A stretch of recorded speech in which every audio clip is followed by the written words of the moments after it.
Thanks. Quick question. I wasn't expecting to ask today, but is this wind going to affect you guys at all the next day or so? If I was throwing the football a lot today at practice, I'd be very concerned about it. But fortunately for us, Matthew, John, and Bryce, I think they'll be in good shape. We'll get all our work in. Okay, yeah, that's who I was referring to. It's not you specifically, but A lot of times we do ask about my technique and fundamentals as a passer as well. So I figured I'd just hit that. And then Kevin, obviously your name is in the cycle right now in terms of some of these head coaching opportunities. How do you balance that with the task at hand? And are you able to share anything about your schedule on those opportunities? Still, first of all, thank you for, the kind words and stuff. My focus 100% is on this game. It is a real honor to have your name thrown out there. I think it really speaks to the head coach I work for now, all of our coaches, all of our players, and what our guys have been able to do this year. It really is something that I do believe that. As far as this week, my focus, this is such a big opportunity for us, hosting a playoff game against a team, a division rival that we've already played twice. So there's a lot to focus on, a lot of tape that we've had this year against these guys, over the matchups over the years against these guys. They're playing, really good defense right now. And we've got our hands full with how healthy they're getting and the guys they're going to have out there on Monday night. So my focus is all right there, Jordan. And then obviously, as we move into next week and the rules allow for what they allow for, making sure first and foremost that my priority is always these guys and our staff and players. And that timing will always work out. And I'll be ready to go when that time's right. Thanks, Kevin. Thank you. Stu. Hey, Kevin, what was it like being able to work Cam Akers back into the offense with him making his season debut last Sunday? And what are you hoping to get done or accomplish with him, or how are you looking to involve him more potentially this week? Yeah, it's pretty spectacular. You think about, obviously where he's come from that injury, but then to actually, it's not like he got, to dip his toe in the water in a preseason game or the lead up to a regular season getting started. I mean, that was as those games versus the Niners always are, it was physical. I mean, they're flying around. A lot of high level ball going on, and Cam fit right in. And, we were able to get him going, get him some touches here and there, both in the run and pass game. And it'll be a continued priority for us. He's a playmaker. We view him as one of the many guys on the offensive side for us that we want to try to feature and allow the ball to be in their hands and come to them, in the rhythm and timing of our offense. And no different this week, and it's just good to have some snaps under his belt in that competitive environment that he can build off of. Thank you. Sure. Hey, Kevin, congratulations on a division title. Thank you. I'm curious, as the coordinator, what's the greatest challenge in balancing scheme versus tendencies when you're seeing a team for the third time?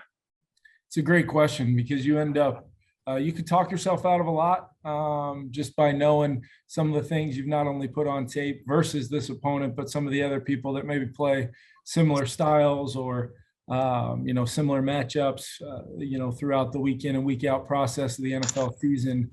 But at the same time, that's why we teach a lot of the things we do from a core foundational standpoint of our system, because everything is built off the marriage of the run and the pass. It's built off of sameness and likeness, and really, attacking the defense in a smart way. Having the ultimate respect for this opponent, because they've played really, really good defense all year long. They've got skill play. They've got defensive skill at all three levels. It really is a challenge for us.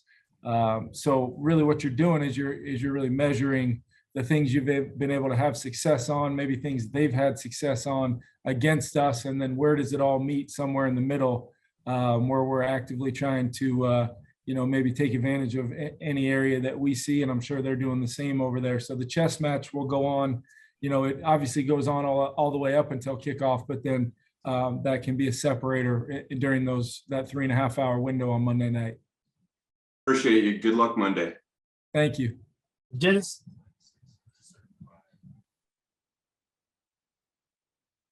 You guys hear him? We can't hear you, Dennis. Kevin, can you hear me now? Yes, I can. Okay, thank you. What were you able to do in the second game as opposed to the first game? What were you able to do well or better in that second game?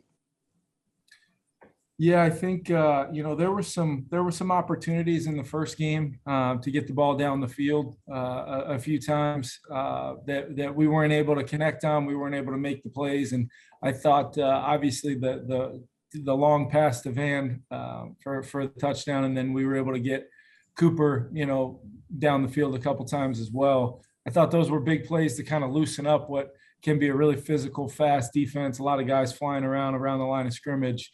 So maybe to loosen things up for some of the other phases of our offense. But at the same time, those plays took really, really high level execution by our guys to make. I mean, their guys were right there. Coverage was tight. The protection was right. The timing and the detail in which we had to execute, both from a route, throw, protection standpoint, needed to be top level against an opponent like this. And we happened to make a couple of those plays. So I think that was obviously something that jumps out. And then, we were able to possess the football, convert some things on third down. We were able to stay on the field and have plays kind of, have an impact on the next by extending drives and kind of staying on the field, allowing ourselves to be efficient, which I thought was big in that second game. And if you had to pinpoint Matthew's best attribute, what would it be? I think I could very easily sit here and say his ability to throw the football at an elite level. But I continue to go back to the human being, the leader, how he's elevated everybody in our organization, coaching staff, players, training staff, everybody around here. If you asked to a man or woman individually how Matthew's affected us since his arrival, I think you'd be hard pressed to find somebody that wouldn't say just he's made me better at my job. He's made our team better. He's made it, a great place to come to work every day. And when you combine your quarterback being like that with your head coach having those same qualities, it makes for an unbelievable atmosphere. The culture, from top to bottom, the accountability, the work ethic, the support that we give one another on a daily basis. It really is something. And when your head coach, like I said, and your quarterback are like that, I think those traits are hard to measure. Thank you, Coach. Kevin. Hey, Kevin. The Rams placed 3 players on the AP All-Pro team, Kupp, Donald, Ramsey. You've been around teams whose coaches and management did a great job of managing, of bringing out the best in stars while avoiding whatever pitfalls there might be in having a team that's a mix of stars and supporting players. What's the key for this coaching staff with this collection of stars, including guys that you brought in as the season went on? Yeah, I think the biggest thing, that Sean has emphasized from day one is this is about the players, and it's about the players having ownership over, the information from a schematic standpoint, technique and fundamentals of what we ask and what we coach, giving them the why behind what we do. Those 3 players, like a lot of our players, in my opinion, are, 3 of the smartest, hardest working players that I've been around. Those guys, to go along with our quarterback and some of our other guys, they set the stage, they set the table for our whole process here, because there's a daily, a level of accountability and a daily level of performance, both, within meetings and understanding information, to how they practice, to how they know that practice performance will equal a game reality. All those guys are our leaders. They're our best players. And when they're doing those 2 things, from a leading you with their performance, but then also with the standard they set as leaders, that does so much for all of us and does so much for our football team, our younger players. I just can't say enough about those guys and what they've done on a daily basis to be at their best to help us, get better every single day.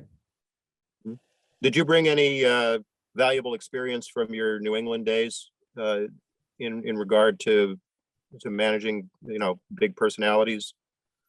Yeah, I think, one of the things I always thought Coach Belichick did an unbelievable job of was holding, the veteran best players on our team. They were held to the same accountability that every man on the roster was held to. And they knew that the standards and expectations were clearly laid out, and those guys responded on a daily basis because they knew how valuable that is when your best players, your biggest leaders, your most influential leaders on your team understand that how important that is, because when those guys, like I said, are like that, it nearly makes it impossible for you as another player in that locker room or even a coach on our coaching staff to not hold the standard for yourself that pushes you to be the best possible version of yourself.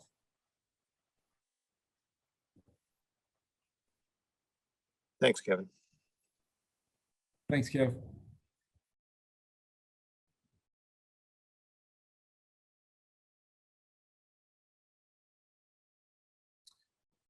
Artist, you're muted, I think. Oh, I'm muted. I'm fucked. Nick, go ahead. Oh, Hey, Kevin. You talked about earlier, obviously, you being a coordinator, but also going through the potential, head coaching interview process and things like that. But how imperative is it, and what do you see, or what do you think needs to be done as far as having more opportunities for Black and minority coaches to have those same opportunities to not only just be head coaches, but even get a chance to even be a coordinator in order to get the opportunity to be a head coach? yeah, I think it's a great question, and I think it's one of those things where the opportunities to coach certain positions, I think, are really important. I think the opportunity to be around the quarterback position is really important, and those guys being around the league, I just think there's so many good coaches that can get in those roles to really elevate the performance of players, whether it's the quarterback room or any other offensive or defensive position room, being in those roles to get in front of the players, get in front of not only their own position group, but their whole unit, offensively or defensively. And then those guys to continue to grow to the point where their names are coming up for jobs every single year. And I think, I think across the board, I think there's a lot of really qualified candidates out there. And just as long as the process is right, for when these opportunities come up, enough folks are interviewed, enough people are interviewed that the best person for the job in each individual opening can get that opportunity. And I think that happens just by surely being, having the willingness to talk to a lot of people about those jobs and finding the best possible fit. All right, and listen, this got to be the last one with you, Mark. You got to get him out of here at 11:40, so we got just about 90 seconds here. Yeah, I wanted to ask you about replacing Robert Woods and what's emerged from that positively, and also the things that you're still trying to figure out in terms of replacing all the things that he did for you.